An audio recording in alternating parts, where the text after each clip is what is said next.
So the way I discovered who I am is actually through pain.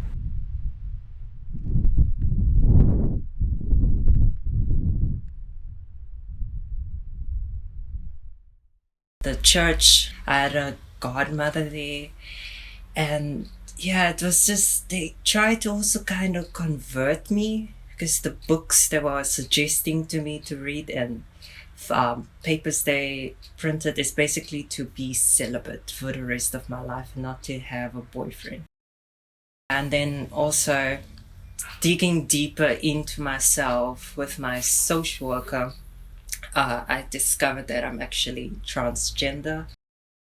And yeah, so I always had to keep up this fight to fight for myself. And as a child, having to fight always for yourself. And it was so painful. And then my one time I remember my social workers, he was like telling me, do you always want to keep up this fight with the church? And I was like, no. Then I started moving away from the church, and then that's how they cut me off, basically.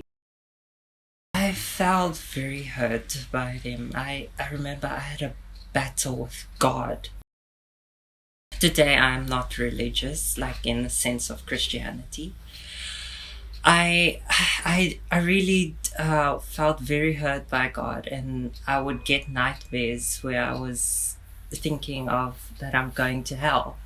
And yeah, it just I felt very horrible that in a sense I can't get acceptance, whereas these people they made it seem like they love me unconditionally. It really is a lot of pain, and to be rejected by people that you always thought that they would be there and friends, but they just cut me off.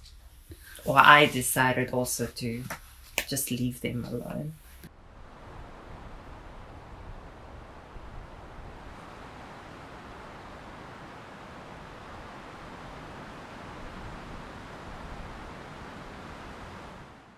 My experience with UNISA and the forms I had to fill in, I firstly expressed to them how the term made me feel.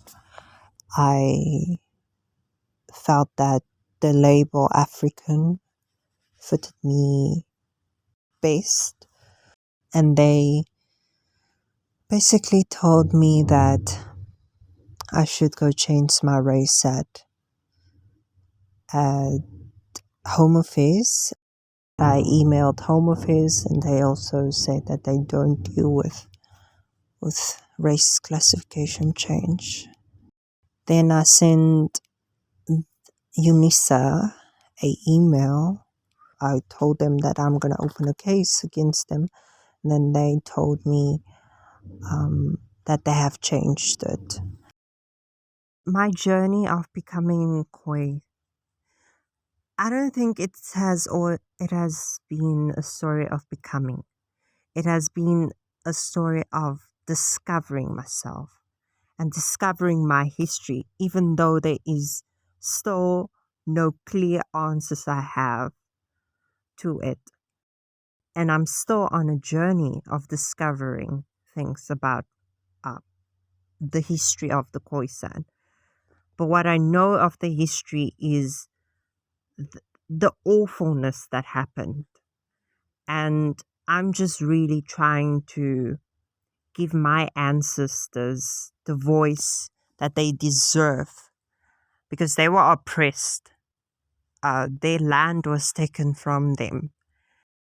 For me, it's a constant journey.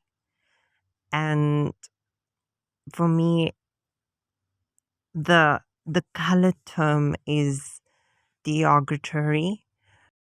I respect everyone's um wanting to identify as that, but it's not a label that I want on me. The painful history of the colored people is the history of the Khoisan. I want to remember my ancestors.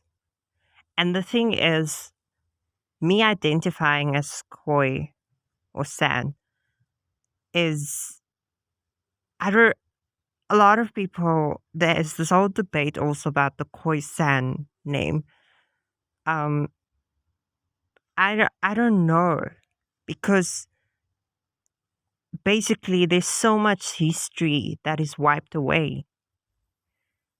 I don't really know my history, but for some reason, me identifying as this brought peace, brought something I really can't explain, but calmness, identity, because I never felt it as identifying as colored.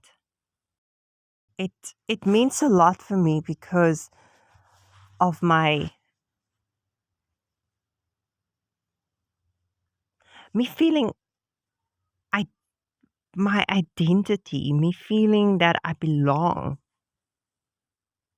As a transgender person, I know the journey of discovering things. This is still a constant journey. I didn't become a Khoisan. I feel it's in my blood. It's in my heart. It's where I belong. It's what makes me feel at home. It gives me peace. That inner peace. This journey was solely for me to feel home. I know how it feels not to feel at home in my own body, in my own skin. I'm just me. I am Aurora Krotoa Moses. I'm a proud and openly Khoi transgender woman.